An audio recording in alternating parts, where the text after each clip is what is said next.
Hi everyone and welcome back to IS Podcast, ISV's show for schools and the wider community. I'm Shane Green. Today Mike Broadstock speaks with Lucy Thomas about Project Rockit, the youth-driven movement against cyberbullying she created with her sister. Natalie Moutafis speaks with ISV's Will Hanley about a program that helps secondary students find meaning, purpose and belonging. And the three of us will look at the latest in education.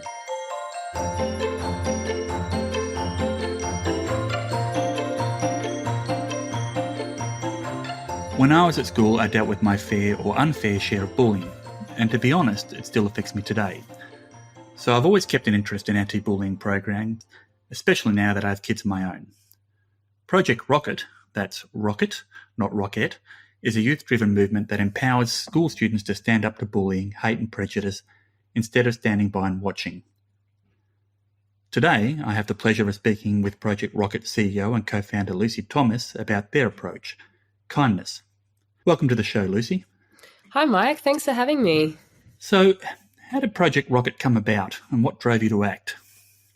Yeah, great question. So Project Rockit came about in 2006. Basically, my little sister and I finished school and we'd seen the way throughout high school, this issue of bullying and all the behaviours that fall under the umbrella of bullying had just significantly damaged the lives and prospects of so many of our peers that, some people, most of us start high school as eager and willing and open kids who are, ready to make friends and take on new opportunities and learn. And I just noticed the way that over the course of high school, for so many people, they kind of became shells of themselves. And those awesome kids, by the time they finished high school, weren't prepared to step out into the world and weren't ready and weren't motivated and empowered.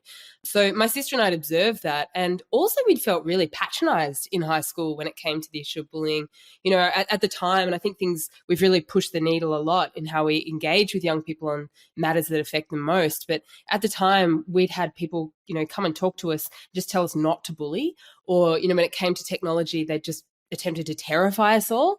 And we found that the education we received didn't actually give us the skills or build the empathy to stand up to bullying. And that's why we decided to do something about it. We figured, we're young people ourselves. This issue needs to be put back in the hands of young people. So let's just get out there and start having conversations with school students. So what started as a very small project driven by myself and my little sister has since grown into Australia's youth-driven movement against bullying, hate and prejudice. And much to our surprise, has reached over 500,000 young Aussies in the past just over 15 years. Wow.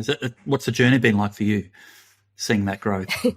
Yeah, one of immense surprise and great gratitude and learning. It felt to begin with like it was something that we had to heave into motion, off the back of just sheer grit and belief. And now it's something that for the past 8 years or so has just been really carrying all of us forward, and something that we felt we've had to keep up with as the issues of bullying spill further and further online. And as we, community awareness has just grown so much about diversity and inclusion and what it means to get along collectively, not only within school, but online and societally more widely as well.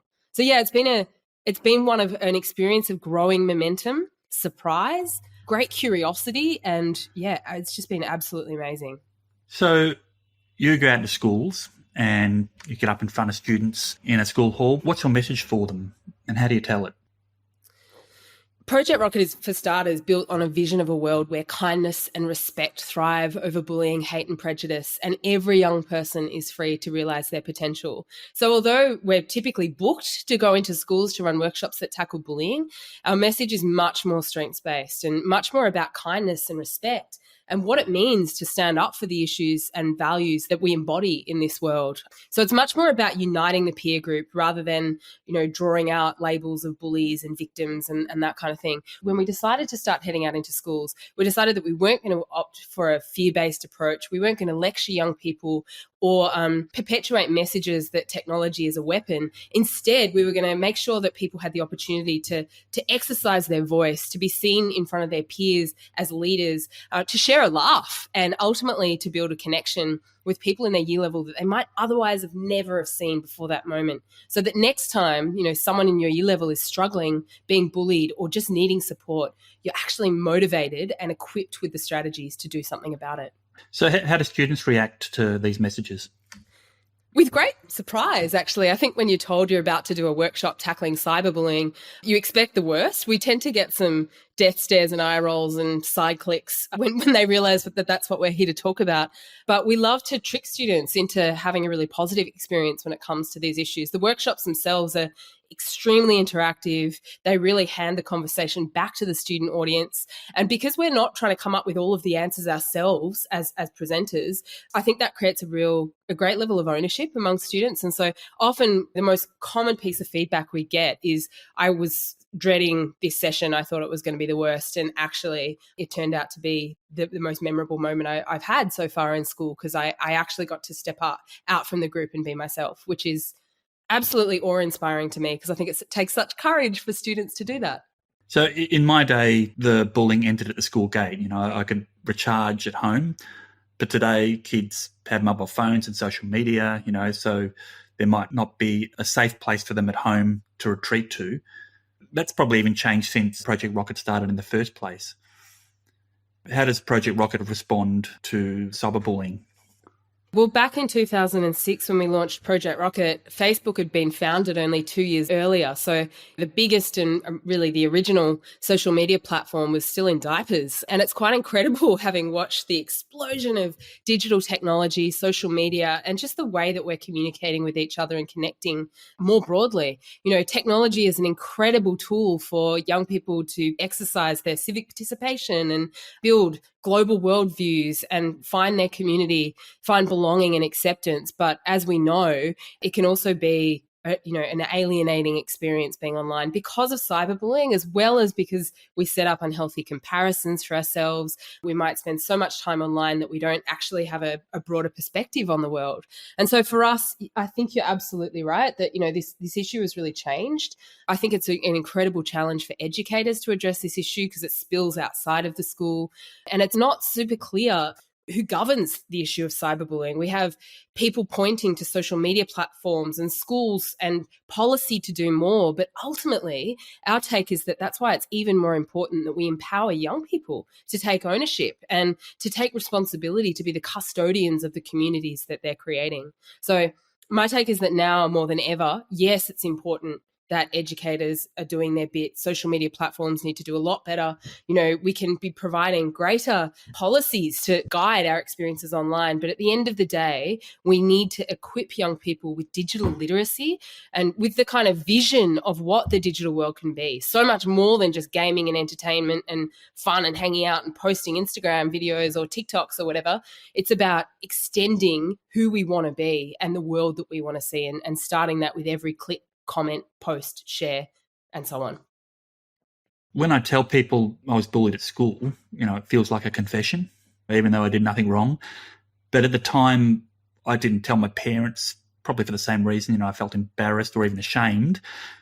I worry that my kids might do the same thing if the same would have happened to them. So what can parents do to pick up on the signals and help keep the channels open with their kids? Well, firstly, I think it's an incredible display of role modeling that you share without shame your experience of being bullied. It's like people who are bullied routinely get the message that it's because there's something wrong with them. Whereas actually, I think it takes great strength and resilience to survive and to have yourself intact on the other side, to grow up and be the kind of adult that is still able to be kind and have positive relationships despite knowing how cruel people can be. And I think we need to start wearing those experiences, not as a badge of honor, but as experiences that qualify us to be great supporters for others who are going through difficult situations. So the first suggestion is that I think most people understand what it's like to encounter bullying. I think we need to open up. I think we need to share those experiences. The second thought that comes to mind for me is I think typically these days, as you acknowledged, bullying doesn't just exist in offline spaces. It doesn't just happen in the playground. And I think for parents, it can be incredibly daunting knowing that you might not be a tech wizard, but your kids' experiences are all playing out online. So the second recommendation that I'd give is just to remember that your kids might be the tech experts, but the issues they're experiencing are age old. Throughout adolescence, across generations, we've experienced what it's like to be alienated or pushed out or shoved down because of who you are, how difficult it is to stand apart from the group or find your feet, work out relationships and sexuality. And these are the issues that we're seeing playing out today. They're just playing out in digital spaces. So yeah, just would be just to remember that you actually have, what you need to support your child. And they can teach you about the tech part. That's the new part, and we'll never be able to keep up. Those are my thoughts. Yeah. So right now, we're lockdown 6, I think. Are you still able to deliver your programs in schools? You're doing it virtually or? Yeah, we are. Not without challenges. I'm going to be, really honest that our model is that we train young people to go into schools and deliver peer-based workshops. And, starting out, it was really difficult because what qualified us was being young people, and we lacked the kind of history organisationally and the experience for people to perceive us as experts. But as time's gone on, Ro and I have been further and further distanced from school, and it's kind of flipped. So we made a really important decision that we'd bring that youth expertise by making sure that our programs are entirely youth-driven. So the biggest challenge at the moment is that we've got this passionate, engaged, incredible team of young presenters who are unable to go out into schools. And we've converted all of our offerings into a digital workshop series, which has been, oh my gosh, full of so much creativity and also been really challenging. When it comes to teens, you can't just give them a wobbly webinar experience because they're used to having high production value in everything they experience. And so it's been really mobilizing that team of young presenters to create digital content that's going to reach young people and meet them where they're at so that it can still be curriculum aligned, but it also has to be jam-packed with interactivity, interactive polls and Q&As and ways for young people to kind of get involved in the experience rather than just passively watching a webinar unfold in front of them. So that's what we've been working on. Anything else on the horizon?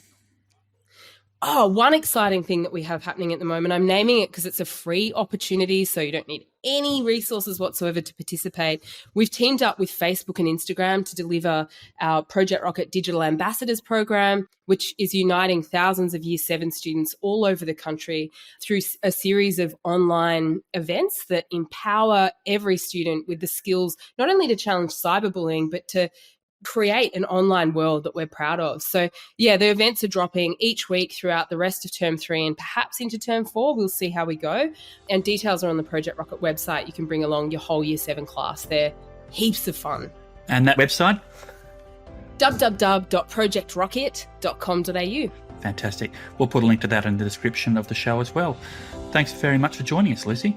Thanks so much, Mike, and take care. Thank you. You too.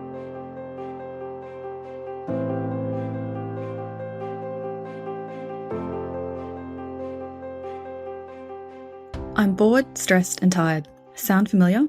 You might have heard this complaint from young people today. So how can our schools help? With Project Wayfinder. Project Wayfinder was developed at the Stanford University's Institute of Design based on the research of Dr. Bill Damon, director of the Stanford Adolescence Center. They want to know how can we reimagine high school to develop a student's sense of meaning, purpose and belonging.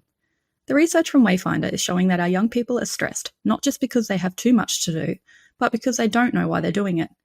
Project Wayfinder is setting out to help students find meaning, an antidote to the mental health crisis plaguing our students.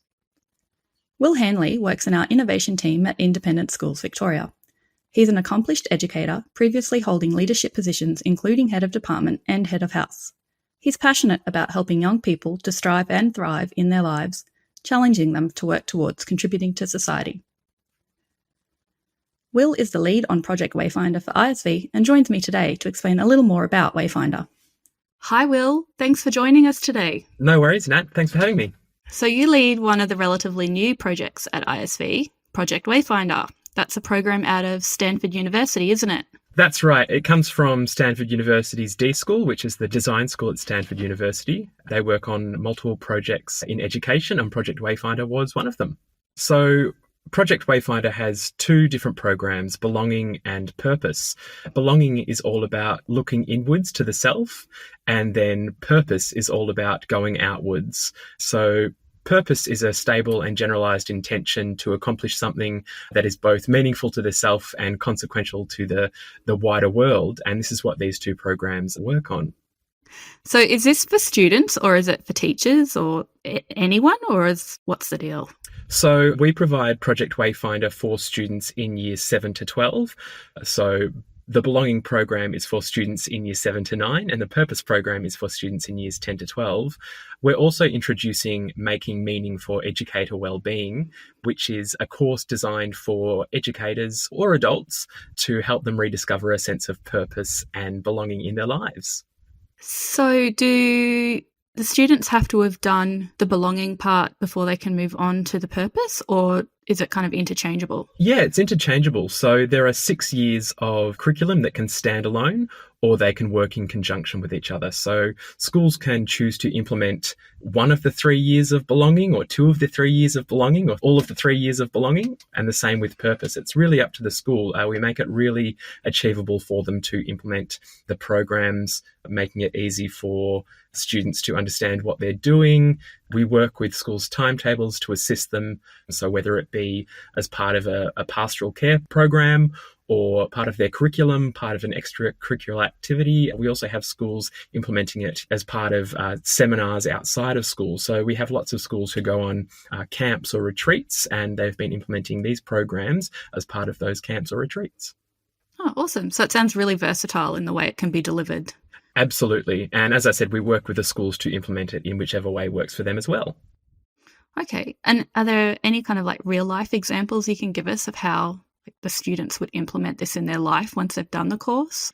Sure. So belonging is all about the self and understanding the student's sense of belonging within themselves, within their community, and within the wider world. And it's the same with purpose as well. They look at purpose within themselves, they look at purpose in the community, and then they work on purpose or passion projects that assist them in contributing to something greater than themselves. We've had students who have done a wide array of things. We've had people connect with their roots, with their family, with their genealogy, and provide seminars, lunches for the wider community. We've had students who have started to understand their role in society and how they can contribute in a greater way. We've had students who have decided to continue on their purpose journey after school as well in lots of different ways. So it's really heartening to see how these amazing young people are able to get something out of this program and really make a change in their lives and a change in the wider world as well. And I imagine it would be really useful to do this as you're kind of going down that path of trying to pick the career that you might want in the future, or the university course that you might want to take, just to help kind of come up with that purpose and to drive that decision. Is that kind of useful in some way? Yeah, absolutely. So purpose is all about facilitating identity formation and increasing positive attitudes towards diversity. If you have purpose, it's been shown to increase academic engagement, enhance students' ability to connect to classroom learning and real-world experiences. It decreases antisocial behaviour and bullying. It decreases engagement in risky behaviours. And in lots of instances, it produces a significant increase in grade point averages. So students are improving themselves in lots of ways. They're improving themselves. They're more happy in themselves. And it's not just for young people. Adults who experience purpose report higher levels of psychological well-being, flourishing, hope and resilience, and work and life satisfaction. It's also been shown that purposeful people have been found to live longer and have significantly lower incidences of heart attack, Alzheimer's disease, and stroke. So where can I sign up? Is it something that educators in the schools need to kind of progress, or is this something parents can get on board with as well, or what's the best way forward for this? We can do it in any way. We can have parents sign up to do the Making Meaning program. It would be great if parents were able to speak to the teachers in their schools or the leaders in their schools to spread the word of Project Wayfinder as well.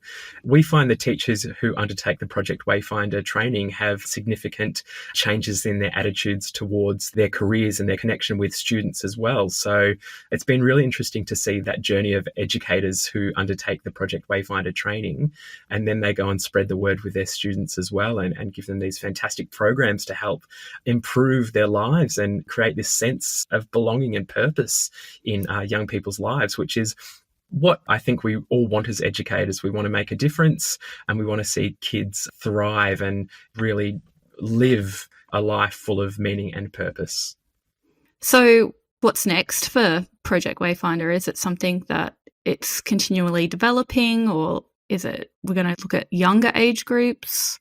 Yeah, so over the past 5 or 6 years, Project Wayfinder has grown to be implemented in over 30 countries with over 200,000 students. The growth of the program is quite exponential, and it's exciting to speak to other educators around the world about how they're implementing and the change that they're seeing in their students. We are hoping to work with Project Wayfinder to create a program for students in primary schools and work on meaning and those kind of basic understandings of purpose and belonging in those junior year levels as well.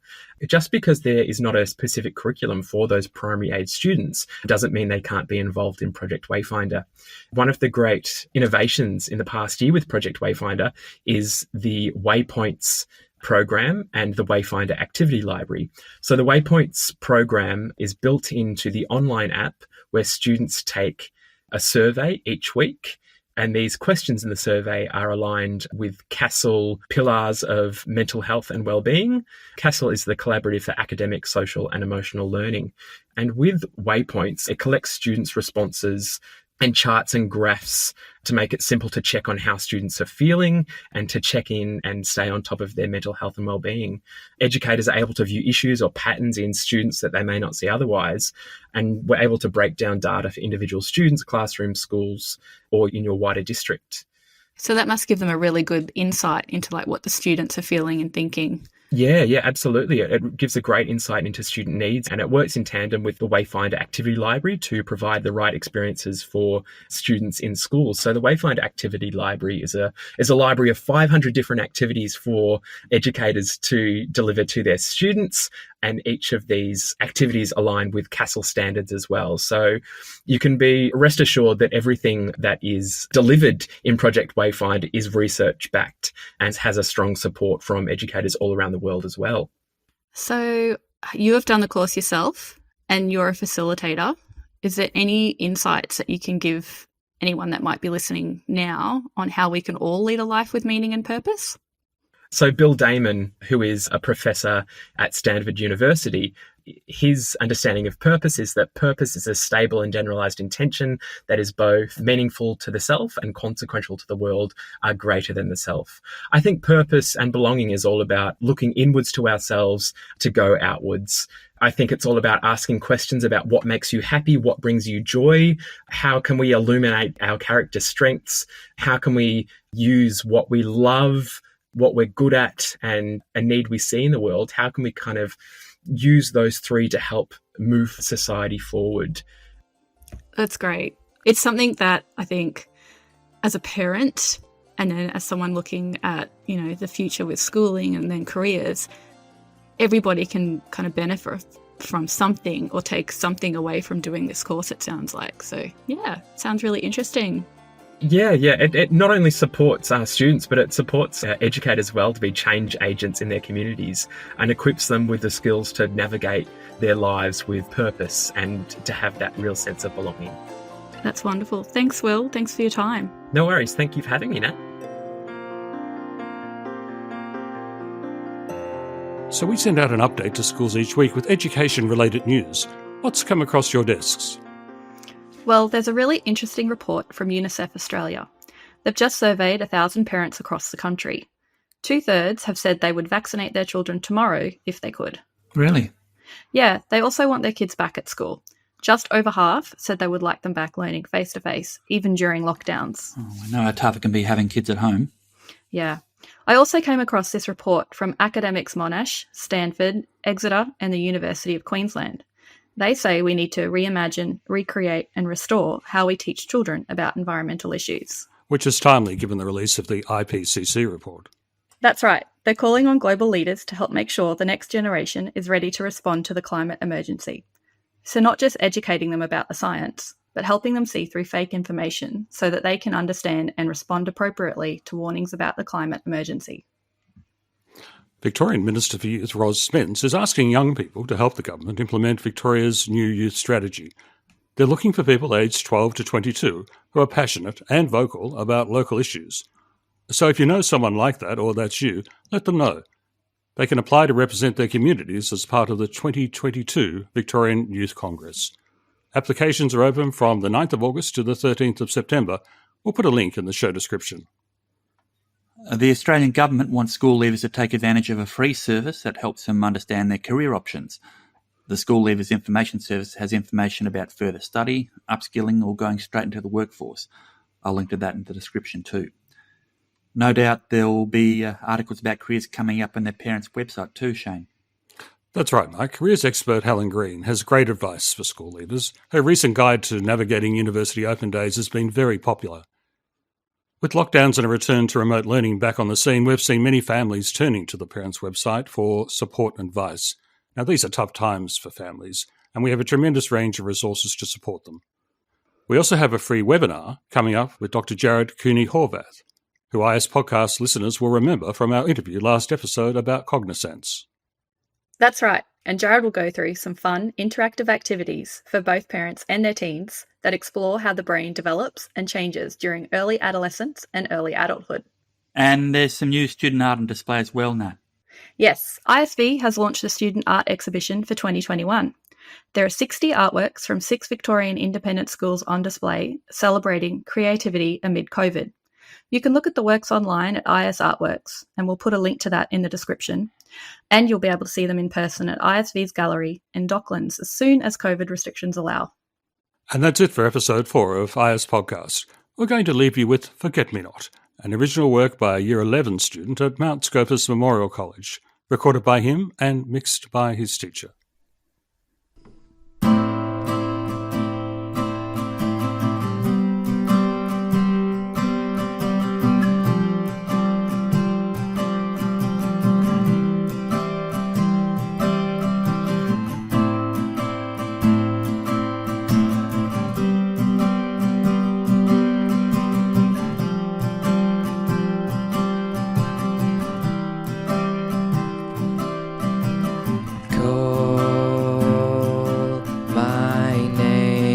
Say goodbye.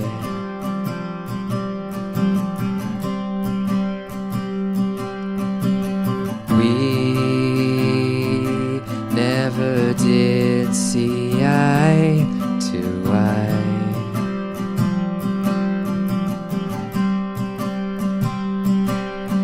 As the nights grow colder and the world gets older, what is left for me?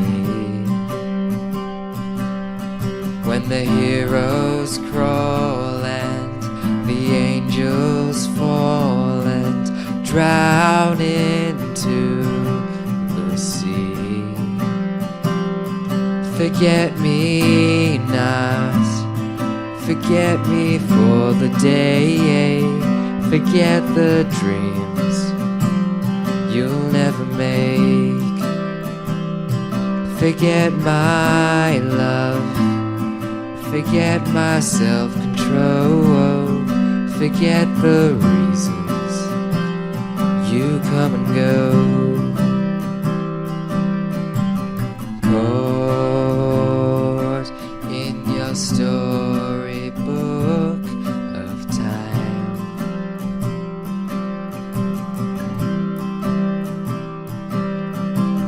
If I could only change your mind,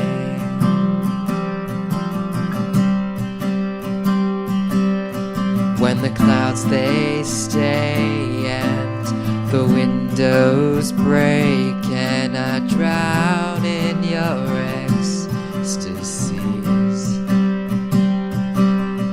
malicious face dripping down your face. This is how it's meant to be. Forget me not, forget me for the day, forget the dreams you'll never make. Forget my love, forget my self-control, forget the reasons you come and go. Forget me not, Forget me for the day. Forget the dreams you'll never make. Forget my love. Forget my self-control. Forget the reasons you come and go.